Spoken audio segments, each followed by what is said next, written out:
Зората едва проблясваше зад планините, когато в селото се разнесе тътене на звънци. Шумът отекваше като далечен гръм, предвестник на пробуждащата се земя. Беше Кукеров ден, денят, в който злото трябваше да бъде прогонено, за да отстъпи място на плодородието и благополучието. Ергените, облечени в тежки кози кожи, се движеха бавно, потропвайки с налъците си по заснежената земя. Огромните им маски се извисяваха над главите им, отцветени в ярко, червено и черно, украсени с пера, рога и огледала, в които злите сили да се оглеждат и да се плашат сами от себе си.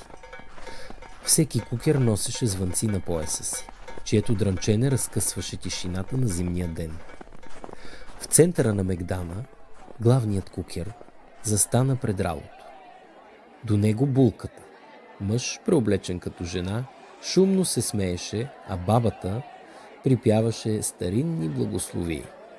Двама кукери бяха впрегнати като волове и под ритъма на тъпана започна обредното заораване. Главният кукер хвана ралото, прокара го през пръста и извика: „Да е плодовита земята, да се ражда жито, да се раждат деца, да има берекет във всеки дом“. Кукерите се втурнаха в танц. Скачаха, въртяха се, размахваха дървените си саби, а звънците им кънтяха като буря.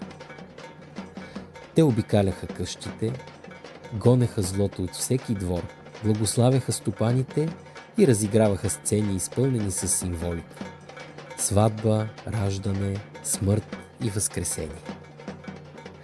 След дългото шествие всички се събраха на площада.